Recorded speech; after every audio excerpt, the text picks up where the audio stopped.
La première âme que le diable va mettre en avant, c'est la suspicion, le doute et surtout le manque de communication. Tu sais comme moi que il y a des réalités qui amènent certaines personnes à être dans l'incapacité de pouvoir t'appeler. D'abord, il n'y a pas d'unité, il n'y a pas d'argent. Émotionnellement parlant, ce n'est pas très facile. La famille aussi, ce n'est pas très facile.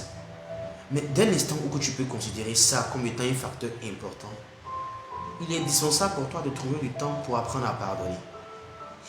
Je disais comme ça dans mes précédentes vidéos qu'il faut apprendre à avoir peur, de vivre dans la peur d'offenser l'autre.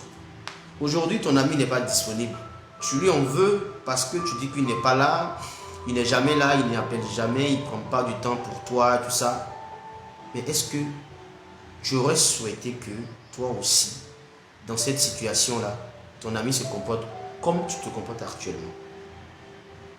C'est à cette réflexion que je souhaiterais t'inviter à méditer, à trouver des réponses pour que tu puisses comprendre que la vie, en fait, n'est pas généralement la réalité qu'on se fait, mais est tout autre chose. Quand un ami s'éloigne de toi, tu as trois choses à faire. Et ces trois choses, une est contrôlée par le diable. Si tu te laisses emporter par cette chose, tu pourras perdre ton ami. J'espère que tu n'es pas de ceux qui souhaitent perdre leurs amis. Première chose, c'est déjà apprendre à être responsable. Cette responsabilité que tu dois avoir, c'est de mettre au-dessus des suspicions. C'est de mettre au-dessus des appréhensions. Parce que tout ce que tu vas penser, en bien ou en mal, ne pourra être vrai que si tu as entendu et que tu as écouté ton ami. Prends ton téléphone, déplace-toi vers ton ami et va lui poser des questions. Quand tu vas lui poser des questions, quand cette personne te dit réellement ce qui l'emmène, ce qui la pousse à se mettre un peu en retrait, là tu as ta vérité. Dès l'instant où tu as posé des questions, que tu as ta vérité, il n'y a même pas de raison pour lesquelles tu vas t'énerver. Mais c'est lorsque tu ne prends pas l'initiative d'aller vers cette personne pour demander ce qui se passe que tu commences à adopter la deuxième aptitude qui est les suspicions. Et c'est là que le diable rentre en ligne de compte. Et là, si tu n'as pas la spiritualité qu'il faut, je t'assure que tu vas mettre fin à tellement d'amitié que peut-être qu'à la fin de ta vie ou à l'approche même de la fin de ta vie, tu resteras seul. Je prie le Seigneur de ne pas te mettre dans cette situation de solitude. Parce que d'aucuns pourraient dire que la solitude est un bienfait, mais je vous assure qu'il y a plus de méfaits dans la solitude que de bienfaits dans la solitude. Et la troisième, c'est la prière. Tu vois, aujourd'hui on est dans un monde où beaucoup de personnes banalisent la prière. La prière, elle se fait de plusieurs manières. Soit tu vas dans un lieu de culte, tu pries normalement, ou soit tu crées une connexion avec ton Seigneur. Il faut que tu aies un moment dans la journée ou dans ta maison même où tu es en connexion avec ton Seigneur, où tu lui parles. Tu ne lui parles pas non pas pour paraître quelqu'un que tu n'es pas, mais tu lui parles parce que ton ami, la personne que tu considères comme ton ami, aujourd'hui, peut-être traverse des difficultés. Moi perso, quand je constate que certains amis à moi ne donnent plus signe de vie, tout ce que je fais, c'est des prières en fait. Dieu, Seigneur mon Dieu, j'ai mon ami, quelqu'un que j'estime beaucoup, qui actuellement n'est pas disponible, qui actuellement est un peu indisponible. Et cette indisponibilité affecte, impacte en quelque sorte notre amitié.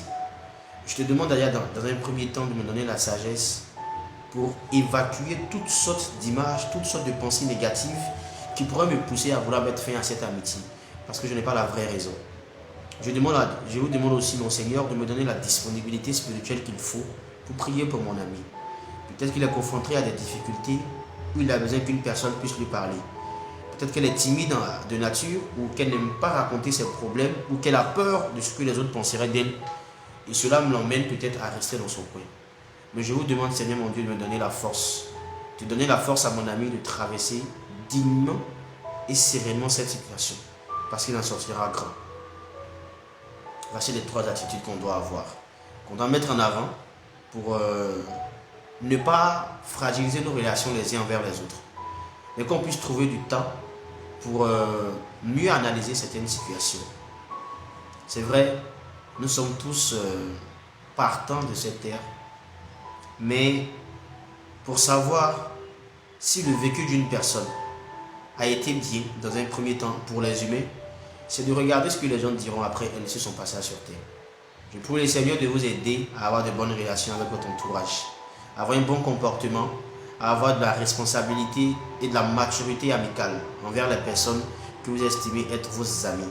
Les connaissances, c'est tout autre chose. Mais quand on dit qu'on est ami avec quelqu'un, il y a un niveau de réflexion qu'on doit mettre en avant pour préserver cette amitié.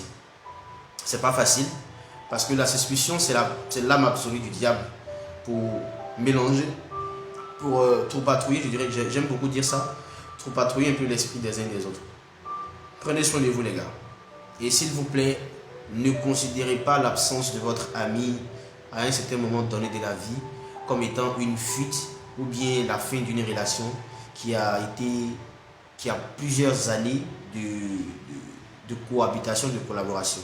Certaines réalités de la vie nous amènent souvent à nous éloigner parce qu'on ne souhaite pas que les difficultés auxquelles nous sommes confrontés impactent notre relation. Parce qu'on estime qu'on n'a pas encore trouvé la manière de dissocier notre vie professionnelle de notre vie personnelle.